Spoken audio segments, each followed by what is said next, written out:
अगर किसी ने आउट परफॉर्म किया तो वो है हमारे हाउस होल्ड्स जिनके पास गोल्ड है, और गोल्ड और सिल्वर में जिस तरीके का रिटर्न आया। मैं दो चीज़ें पूछूंगा, एक तो क्या यहाँ पर आपको कुछ बबल दिख रहा है, और दूसरा क्या इन लेवल्स पर भी एज अ डाइवर्सिफिकेशन गोल्ड और सिल्वर आपके पोर्टफोलियो में होना चाहिए?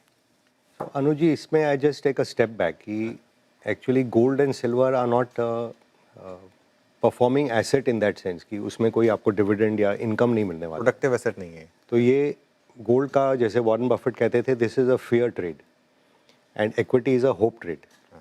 अब फेयर ट्रेड में ये है कि बिकॉज यूएस में और वेस्टर्न वर्ल्ड में इतना डिबेसमेंट हो रहा है करेंसी का कि more than 50-60% of all dollars have been printed in last 6 years।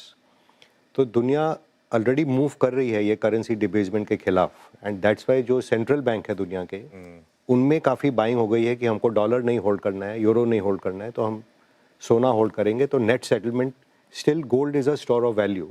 Dollar में remain a medium of exchange, but store of value is truly only gold. So that I treat as a insurance policy. और जहाँ तक हिंदुस्तान का सवाल है, क्योंकि रुपया dollar के ऑपोजिट हरदम गिरता रहा, तो जब गोल्ड में भी मंदी हुई 10-20 साल में डॉलर टर्म्स में, रुपी टर्म्स में हमने उसको नहीं महसूस किया। तो India has always been in favour of hard assets historically, because our currency was being debased almost historically. 4 रुपया होता था डॉलर, आज 90 पे है। तो अगर आपने ज़मीन लिया, आपने सोना लिया, that was a inflation hedge. तो इन दैट सेंस जो एसेट डाइवर्सिफिकेशन हम करते हैं, आपका रियल एस्टेट, आपका सोना होना ही चाहिए पोर्टफोलियो में। Fixed income was where we were losing money, कि आपने 7% में डाल दिया बैंक में फिक्स्ड डिपॉजिट में, और इन्फ्लेशन 8% 9% हुआ, तो आप एक्चुअली हार रहे थे। इसलिए हम हरदम कहते थे कि आप इक्विटी में आइए, देश की जब प्रगति होगी तो आपका वेल्थ क्रिएशन यहाँ होगा। प्रोटेक्शन में happen in gold and in real estate, but wealth creation can only happen with a business.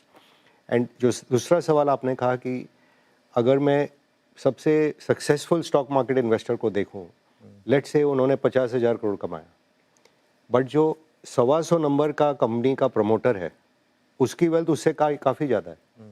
तो जो रियल वेल्थ क्रिएशन होता है कि खुद आप रिस्क लीजिए, खुद आप धंधा बनाइए, उसमें जो वेल्थ क्रिएशन और सेटिस्फैक्शन होता है वो बहुत अलग है। Like in my days I also started with almost nothing. मेरे पास भी कैपिटल नहीं थी, बट आज मेरे लड़के के पास वो है। तो वो उसमें लगा हुआ है कि मैं ऐसा बिजनेस क्रिएट करूं जो दुनिया पे इम्पैक्ट करे काफ़ी बड़े रूप में। And wealth creation is a outcome, it's not the objective of that. तो ये दो चीज़, जैसे मैंने कहा, अलग है। फेयर ट्रेड एंड इंश्योरेंस के रूप में definitely you must have your gold and your real estate, and in the hope trade you must definitely build your wealth on equity.